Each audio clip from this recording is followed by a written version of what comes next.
Contract त्यांना देण्यात आला प्रशासकाने, यामध्ये मुळात 4 गोष्टीची अनियमितता झालेली आहे।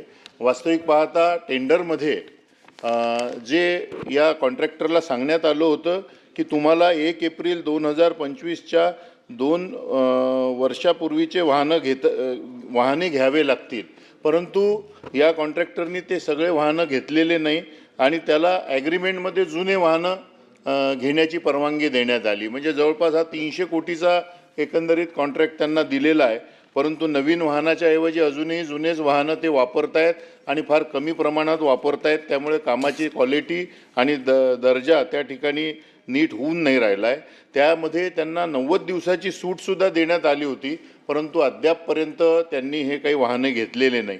दुसरी अनियमितता अशी झालेली आहे की त्यांनी काम सुरू केल्यानंतर 1 वर्षानंतर त्यांना 5% बिलामध्ये वाढवून देऊ असं सांगितलं होतं टेंडरमध्ये, परंतु ॲग्रीमेंटमध्ये त्यांनी मूळ काम हे डिसेंबरमध्ये सुरू केलं आणि ॲग्रीमेंटमध्ये त्यांना नवीन आर्थिक वर्षापासून म्हणजे 1 एप्रिलपासूनच 5% वाढवून देऊ असं करण्यात आलेलं आहे।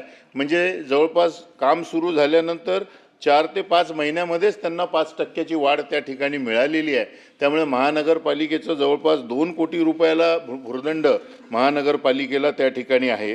त्यानंतर टेंडरमध्ये असं म्हटलं होतं की 2% अनामत रक्कम त्यांना ठेवावं लागेल, परंतु ॲग्रीमेंटमध्ये परत मॉडिफिकेशन करण्यात आलं आणि 2 वर्षाच्या ऐवजी त्यांना 1 वर्षाचंच त्या ठिकाणी मॉडिफिकेशन त्यामध्ये करून देण्यात आलेलं आहे। तर सांगण्याचं तात्पर्य या सगळ्या अनियमितता या सगळ्या टेंडरमध्ये आणि ॲग्रीमेंटमध्ये झालेल्या आहे। त्यामुळे अमरावतीमध्ये साफसफाईचा विषय हा ऐरणीवर आहे। त्यामुळे माझी या अनुषंगानं एक मागणी आहे की तिथल्या या समितीने सुद्धा हे मान्य केलेलं आहे की अनियमितता झालेली आहे आणि याची चौकशी झाली पाहिजे।